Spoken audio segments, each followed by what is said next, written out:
Hello and welcome back to the Get Unstuck and On Target podcast. I'm Mike O'Neill with Bench Builders.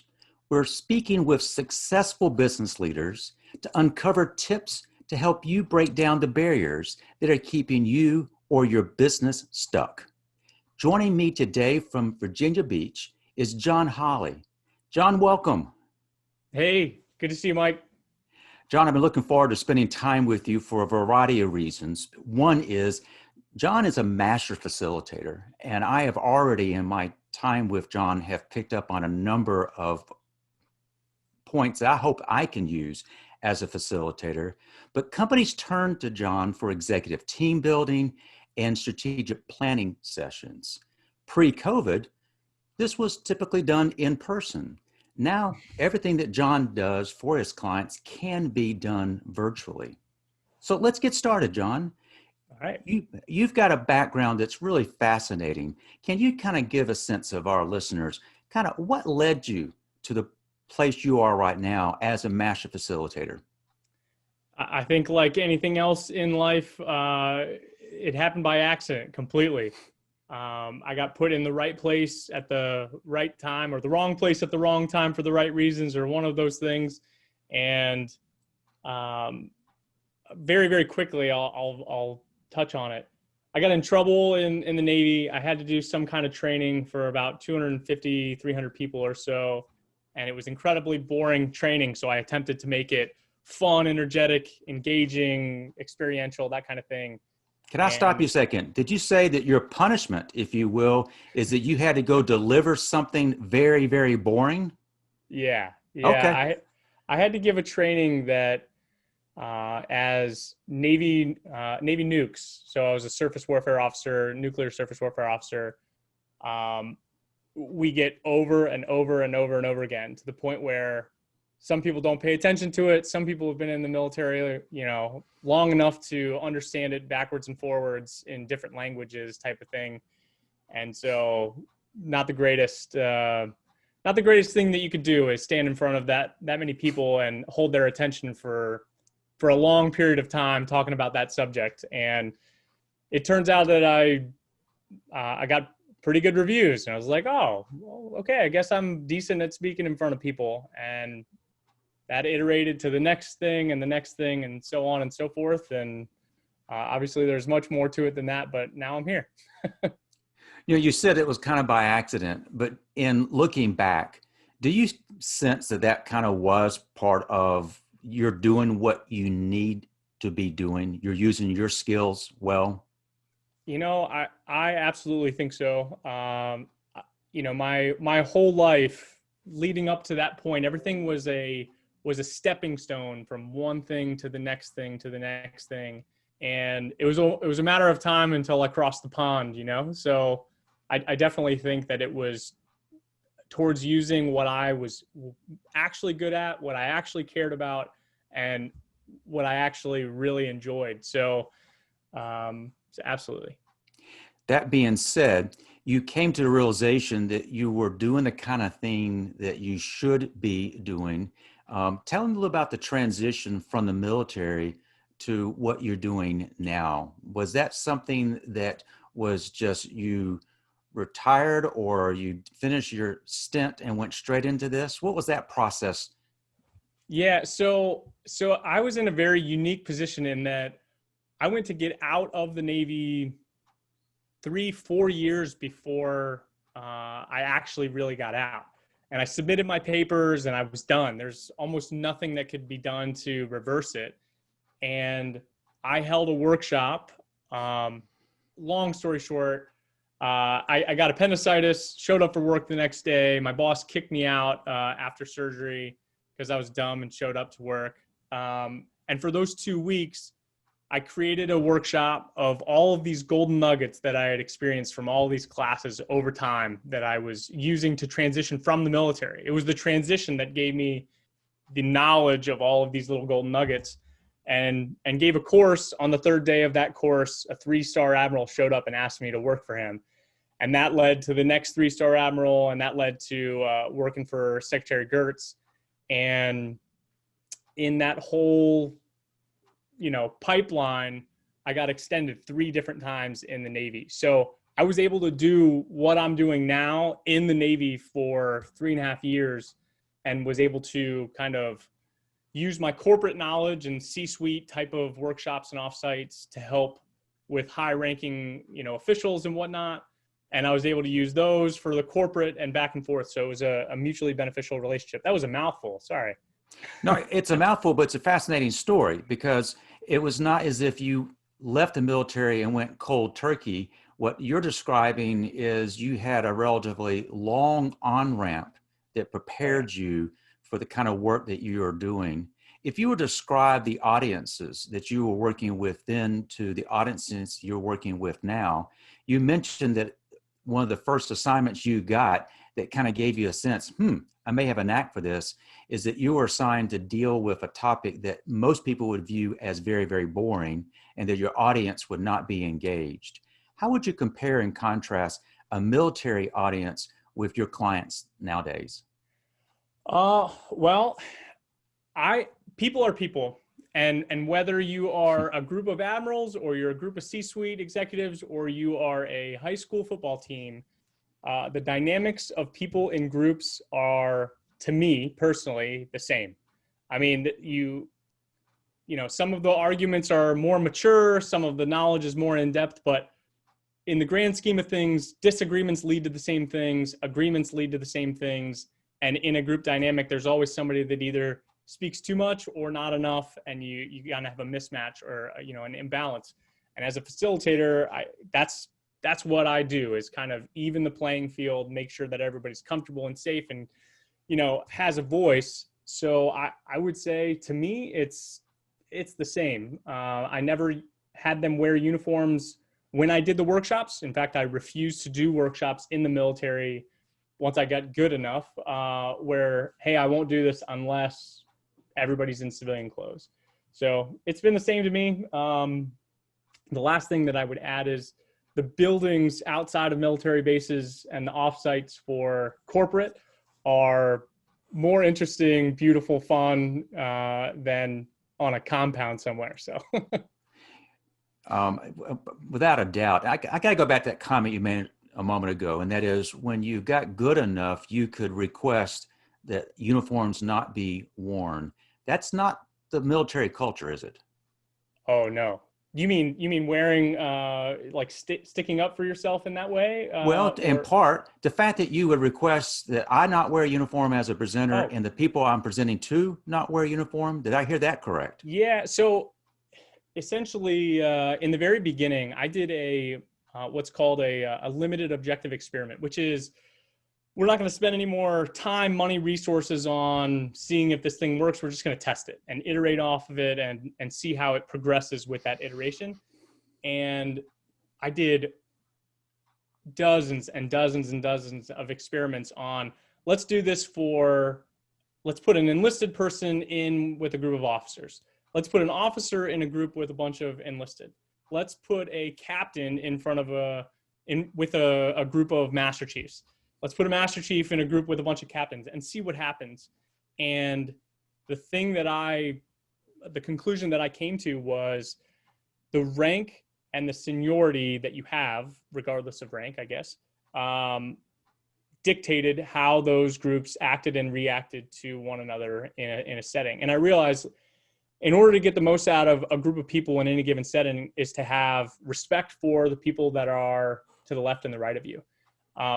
Regardless of rank, seniority, background, etc. As long as you respect the setting that you're in and the people that you're next to, you're going to be able to get to a better solution together than you would by yourself. So started doing it, and it worked. So John, our listeners are leaders. In some cases, these are leaders who are in a senior leadership role. And what you are acknowledging is sometimes, though leaders in the civilian world don't necessarily wear their rank on their shoulders, the fact that they're in the room can change the dynamic, if I'm hearing that correctly. Yeah, no question. In fact, I'd say the top 3 or 4 questions that I get asked from anybody bringing me on is, should I attend, or should my boss attend? And The best answer is it depends. It absolutely depends on their personality. It depends on what you're attempting to accomplish. It depends on the venue. I mean, there's so many different things that it depends on, and I have a different answer for almost every group. You know, sometimes I will take the absolute most senior person, and I'll have them be part of the entire workshop. Sometimes I'll have them only come in the very first hour and come back in the very last 30 minutes to an hour. It just depends. But you're spot on. Just having that presence there. It's the same as being in a group of somebody that you know won't take no for an answer or always takes yes for an answer. You can steamroll and you understand how that dynamic works where you're going to get your way. And so I'm not even going to try type of thing. So you got to be careful about that too. John, we've talked a little bit about the military experience you have. And I know you've been out in the military. How long have you been out? I got out at the very, very end of February. So wow. February 28th was my last workshop in the Navy. So let's talk about this transition into what you are doing now. In terms of, you kind of gave us a little bit of insight of how you might begin working with a client, and a client would begin asking questions to include, should I be in the room? Should certain people be in the room? And you said there is no one pat answer. So that's given us a sense, though you're a master facilitator, it sounds as if no two presentations are exactly alike, regardless of the topic. And you've had an opportunity over your career to work with individuals and organizations that got stuck. Would you be willing to share an example of perhaps an organization that you were working with? You don't have necessarily mention the name, but an organization that got stuck and you were able to help them get unstuck. Sure. Yeah. So there's a bunch, and maybe I'll be, like you said, a little vague so that anybody listening in on this doesn't say that I violated my my NDA. So I would give, actually, I'll give a category or two if that's all right. That's perfect. As opposed to a specific example. So I'll start by this. I personally believe that in order to solve the next problem or iterate through the next strategy, whatever, requires people to treat people like people. It's pretty simple. Culture comes before the strategy. So a million people can argue with me all day long. That's fine. Sometimes you just need to get people in a room and make some decisions. And that involves probably no culture or backstop, if you will, of culture to do that. And yeah, that's fine. But for the long-term strategies to play off, it's about the culture. And so the thing that I have seen people get stuck on is some people will ask for my agenda ahead of time. And so I'll do like an internal one where I see it. I'll do one that the client sees, and then I'll do one that the participants see, where it's just whittled down into, I don't want you to know too much about what we're doing. Part of this is experiential. And anytime you put icebreaker or cultural X, Y, or Z leading up to the strategy, the stuck ones, the ones that are almost always stuck, the first thing that they'll tell me is, hey, we don't need to do that icebreaker. We don't need to do that scene setting. We want to get in and get our hands dirty right away. And then I have the conversation. I say, well, hey, I think that you probably need more of it. I probably throttled back some and maybe did a 30% culture, 70% strategy type of thing. And with your response and what I've known to be true, I probably need to give you a 40% or 50%. And so I've been running into stuff recently where I disagree on the way ahead. And I say, hey, look, I'm willing to do it your way, but you have to be willing to accept the fact that I'm not going to be able to give you what you want.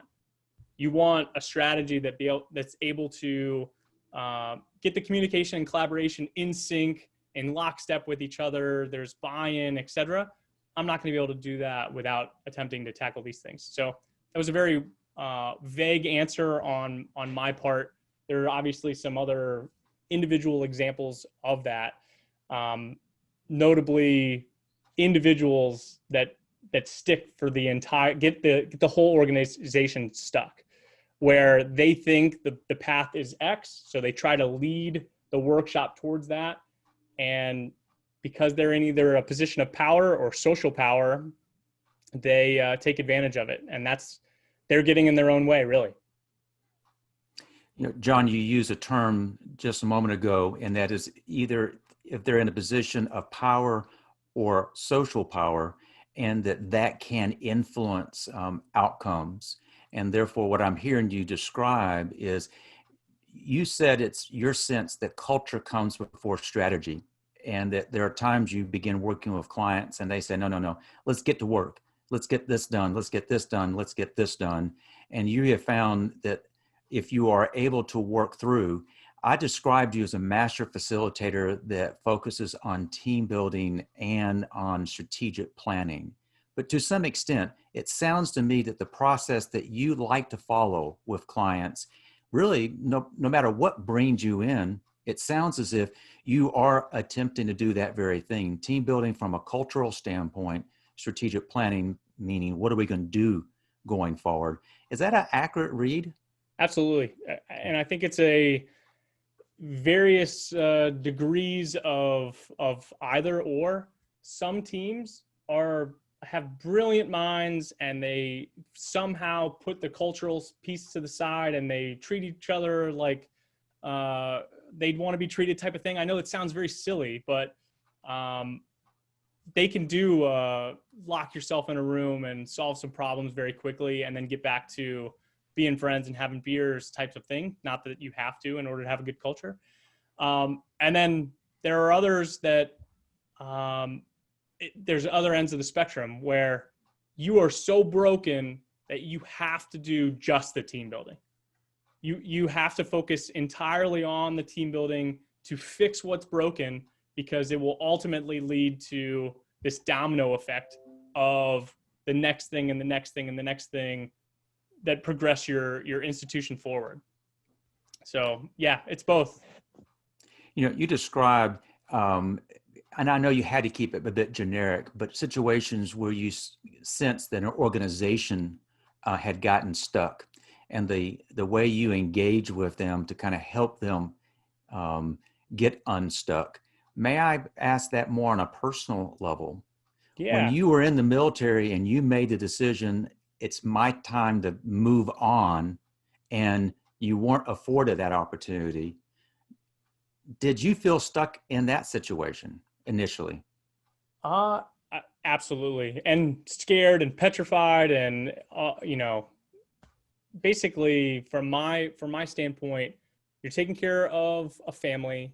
You have a reputation that you don't want to let your coworkers down and your friends down. You don't want to feel embarrassed with your family and friends that you weren't able to do what you set out to do. So you're in a position of vulnerability where any decision that you make can be compounded in the wrong way or the right way. And I don't know if you've heard this from other folks, but the hardest place to ever make any kind of decision that's worthwhile is when you are stuck. It is, you either don't have the resources, you don't have the social capital, you don't have, there's a million different things that add up to why it might not be the best decision to move on. And so if you are just comfortable enough, which I was, and to answer your question, I was, hey, I'm at 11 years in the Navy. At the time, I guess I was 7, 8.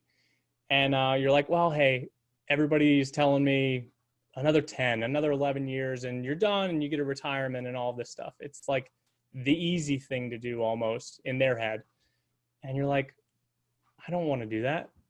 How do you get out of this? And I got lucky. I really did. I was afforded the opportunity to stay in, build my craft as I went through, but not everybody is as fortunate to have that long ramp, like you said earlier. So I was very, very stuck in that. and I got a lot of advice from a lot of different people, and kind of took the hodgepodge of all of them and strung together my own rules of what to do and where to go. John, you said you get a lot of advice from a lot of people. I read into the way you said that you sought the advice from others. Absolutely. Yes. And did you know that you could influence the advice you got by who you asked? Oh, that's a really, really good question. Yeah. And I would say, I don't know if I'll be able to articulate this very well, but the early advice that I got, where I was trying to get maybe softballs for myself, to your point, right? Influencing my own advice on the way back, that led to the getting and seeking more blunt, transparent advice from people that didn't really know me truly. And that's hard. When somebody knows you really well, they can fill in the gaps of what you're saying to make you actually make sense. And then you're talking to somebody else that says, I have no clue what you do. Oh, well, damn, I didn't, sorry. Well, what should I do about it? And, well, you need to do this, this, and this, and read this stuff and practice and iterate and call me back next week. Like, oh, okay. So yes, I initially sought to maybe answer my own questions through other people's words, really. I'm trying to remind myself that we have listeners listening in who are leaders, or in a variety of roles as leaders. Sometimes as leaders, your only feedback you get are from the folks that you lead. And if that is the only source of feedback you get, that could very well be biased feedback. And so I applaud what you did. Do you find yourself still doing the same thing, seeking feedback from folks on you, your career progression, perhaps even on a more personal level? Yeah, and in fact, this is part of, I guess, eating your own dog food type of thing. In my workshops, I get people to, sometimes you need to think inside the box because everybody's thinking outside the box. You need to have a shift in mindset in where you get your ideas from and how you implement them and all of these different things. So I attempt to get advice that does not agree with other advice. So it's not necessarily the outcome I want. It's not necessarily the tough love that I'm looking for. It is a range of, you should do this. Well, if I'm listening to somebody that's been in the same career for 30 years that thinks that you need to do X, Y, and Z, if you ask them the question, is that what you did? Probably 9 times out of 10, it's going to be yes, that's what I did. And that's why I'm successful. And that's why I had a good run at things. Well, you want to talk to somebody also, after talking to that person that's been in something for a year and has experienced X, Y, and Z. And, you can ask questions differently. You get different responses from people. The person that's been there for 30 years can't go and ask a question, well, what does this mean? Because if you've been there for 30 years, chances are you have to know that. If you're new to it, you can ask any question you want and nobody expects you to know anything. And so maybe your learning curve is there's a new technology or a new resource that you can use or leverage to make that better. So I kind of take this hodgepodge of advice, piece it together, and come up with my own path. I want to go back a moment to something you said earlier, and that is when you're working with clients and the focus is on strategic planning. And if they come to the realization that they, as an organization, are stuck, do you find that just the sense of being stuck tends to mean that there's a feeling that they're kind of walled off? And therefore, if they are walled off, might they feel even more in a box? And your challenge to them as an organization, your challenge to individuals is, if you feel stuck, you're stuck in a box, you're going to have to use out-of-box thinking and out-of-box doing to get unstuck. Is that a fair Yeah. summary of what you just said. Okay. Yeah, I definitely think so. And like anything else, there's a spectrum. There are people that want to do workshops in order to prove to the rest of the people that their way was the right way or that their way was the wrong way. Mm. And so you got to sniff that out in discovery calls and whatnot to see, what's the motive here. The motive is not always let's get better, which sounds ridiculous, but you would be surprised. John, I have got to know you as someone who knows his craft, who has a knack for understanding the clients that you may be working with or in fact working with. But I also have kind of seen a more fun side to you. Do you try to incorporate fun into what is it you do with clients? 100%. Okay. Yes.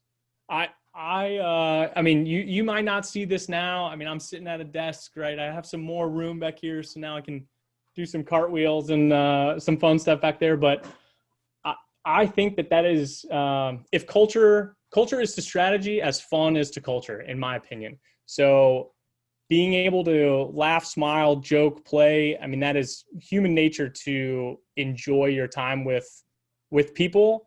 And that enjoyment brings trust. That trust brings transparency. That transparency leads to, the strategy type of thing, right? I'm obviously cutting off some things there, but I laugh at my own jokes, whether they are just miserable or actually funny. It doesn't matter either way.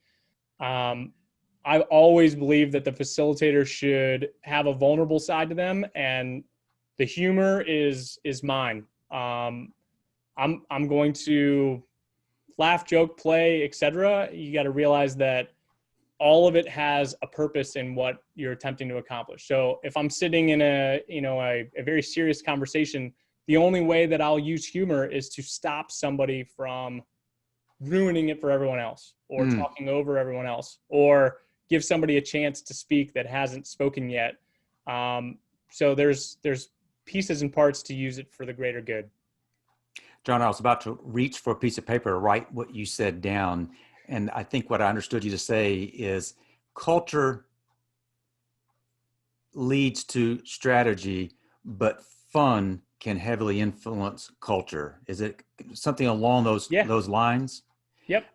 You also said something else that struck me, and that is to be effective as a facilitator, you recognize that you have to be vulnerable. Oh, yeah. And it sounds as if by extension, you're challenging the folks you're working with to also be vulnerable. Absolutely. No In question. today's business client, the way we operate right now, vulnerability is sometimes construed as a weakness. How do you counter that? Vulnerability, is it a weakness? And if it is, why? If it's not, why not? Yeah. I would say you can argue both. I could definitely argue both, but I would say used in the right space for the right outcome that you're looking for, it is absolutely the tool. But you can't just turn it on and off like a light switch. You can't be this person that is closed off from the rest of the group and strong arms everybody and then be vulnerable and expect people to care. It is, like I said before, people are people. If you have this thing about you leading up to the vulnerability where people actually stop, pause, listen, actively listen to what you have to say, it's going to create a momentum. It's going to allow them to be vulnerable and open up. And when there's no more judgment from the group, when that happens, more people will join in. And when nobody gets reprimanded for speaking their piece, then the person that would never dream of saying something comes out of the woodwork and says something that is incredibly profound, that everybody goes, wow, why didn't we think of that? Why didn't we do that? And going from, I've always said this, going from the crappiest of ideas to the bad ones, to the okay ones, to the good ones, to the great ones, that iteration and flow of ideas and thoughts and whatnot is the same for vulnerability. I think it's a building block to get to the next thing with your group. And and huge, I think, very important. John, we have packed a great deal in a relatively small amount of time, but I wanted our listeners to get a sense of kind of who you are. And we're recording this at 8 o'clock in the morning. I don't know. I've been up for a while. John, you've been up for a while, but you were on this morning. And if folks want to connect with you online, what's the best way for them to do that? LinkedIn is my go-to for sure. And so, and it would be this John Hawley, Hawley. That's right. It's the whole thing is my my middle name is long. It's John Wakefield Hawley. But I can send you the link so you can put it in there. I don't want to spell the whole thing out. I purposely make my email my whole name, so you really actually have to want to reach out to me to reach out to me. Yeah. I suspect though those folks listening to this podcast afterwards will want to reach out to John Wakefield Hawley. So again, I want to thank you for your time with us today and your willingness to kind of share your insights. And as we kind of want to wrap things up, I want to thank the folks who've joined us for this episode of Get Unstuck and On Target. We've lined up great guests, just like John, that I'm confident you'll enjoy to get to know. And we upload the latest episode every Thursday.